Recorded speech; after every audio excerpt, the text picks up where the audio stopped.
what we were trying to do, listen, there are birds in here, but woodpeckers, They had to build their cabins, and they didn't have a lumber store nearby to get their food.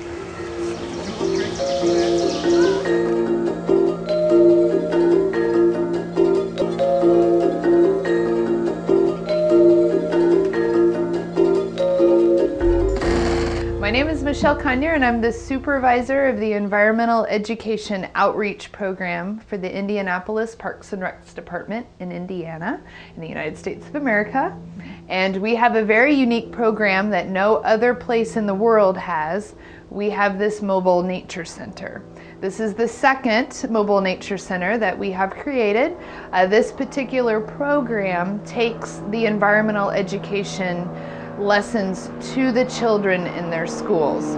Many of them don't have access to go to our big regional parks where they can experience nature firsthand. So we bring the nature to them. This trailer is a mobile nature center. We do formalized lessons in here that follow Indiana academic state standards. We can fit a whole entire class in here for 30 to 45 minutes depending on their age, and they learn not only about what animals they could find in this area of Indiana, but also about their adaptations and how they can survive and how they can themselves help the animals live a better life by not littering and not chasing the animals and being nice to them. We have the trailer divided into 3 different habitats.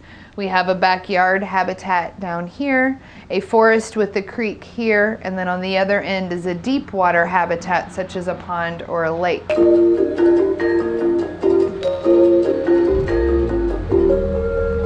There are over 100 different animals behind this plastic wall.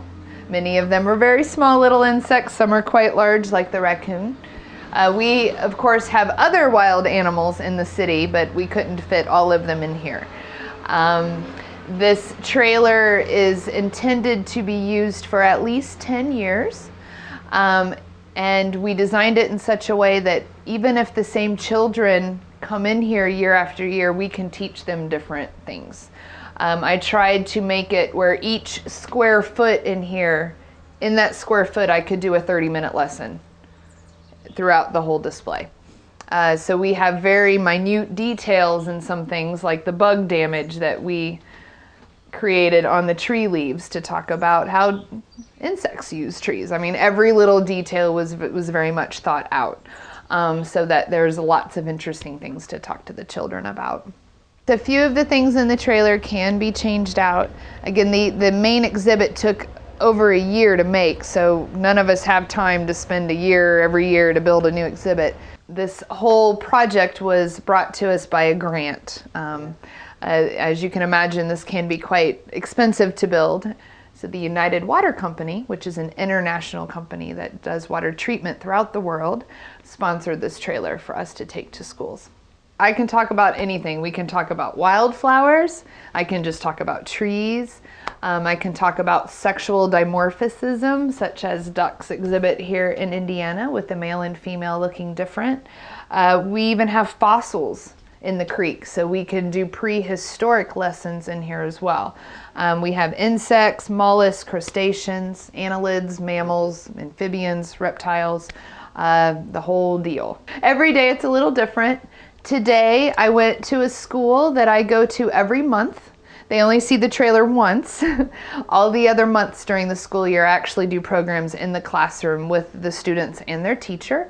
But at the end of the school year, I bring the trailer as a treat, as a way to pull all the concepts together.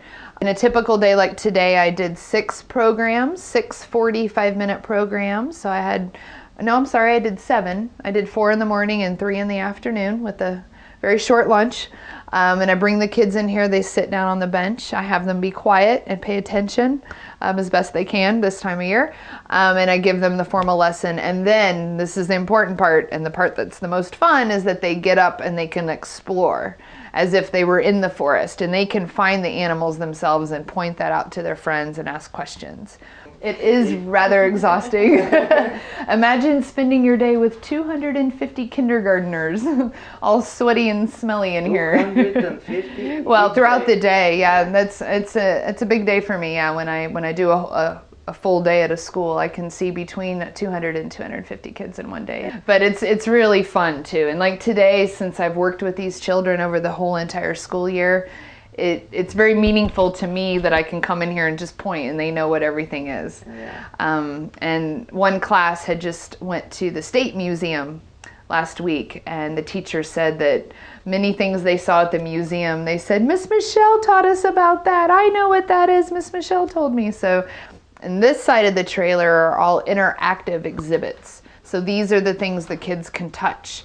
And here we have several frogs that live here in this area. And then when you push the button, you can hear their voices.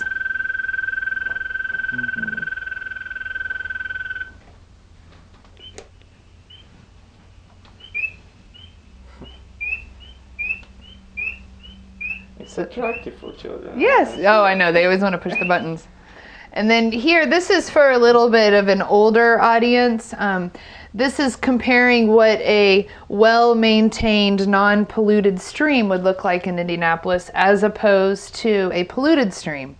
And so this sentence says, eliminating point source pollution, such as combined sewage overflow systems, allow biodiversity to return to streams.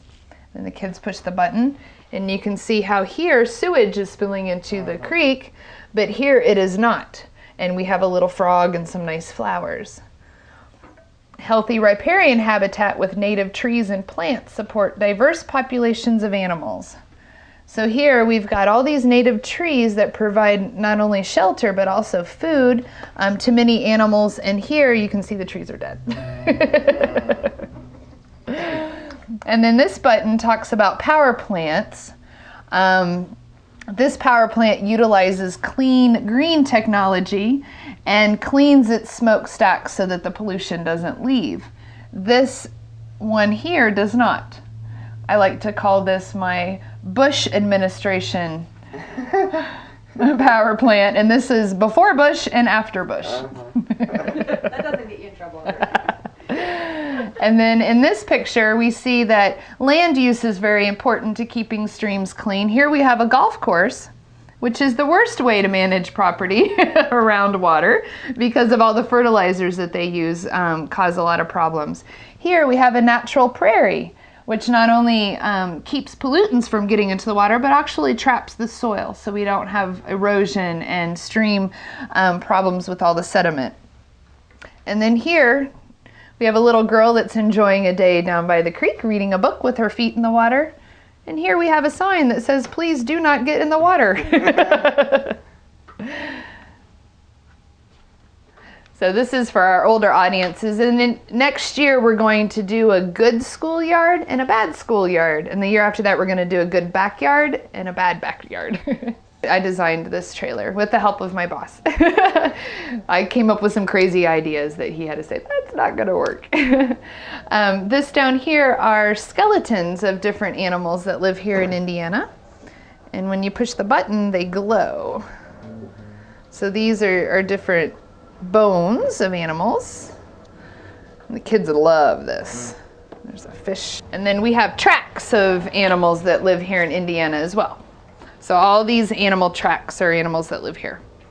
This becomes the face of what we do, but throughout the year, this is just one piece of it. Yeah. It's just the one that the public sees quite a bit. We basically have two user groups. We have elementary age school children, although occasionally I do see high school kids. But we also go to large public events throughout the summer. This doesn't leave and is grounded in the winter time. It's not heated, so we're limited to the warm months. But during the summer, we do a variety of large public events. So when we have large public events like that, it takes many of us to staff. And we basically, they come in one door and go out the other, and we have to count so that it doesn't get too crowded in here. And we do have a really cool surround system with speakers and a large flat screen TV up there. And so when we're at public events, we play nature videos. I don't do that at schools. The kids get enough TV at home. But yeah, so that is a different user group.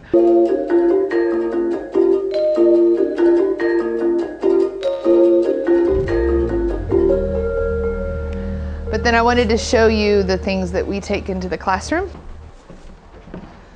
So when we go to schools, we bring things that the kids can interact with, and this is where we keep all of our dead stuff.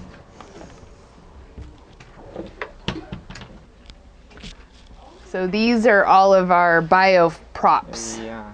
So any kind of program that we might want to do, we have things in here to take to the schools. So we have insects and bird nests and binoculars and fossils. I love fossils, so I've got tons of fossils and furs. We have tons of furs that we can take and let the kids interact with. That one's all wound up. Shh, for just a second.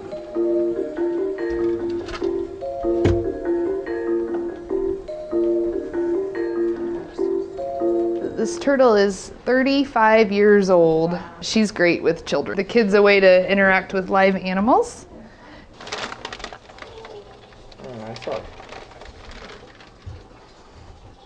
So this is a native snake to this area. Being shy. So this is a big hit with the kids. They're usually really scared of her at first. Very excited about Europeans seeing how messy my office is.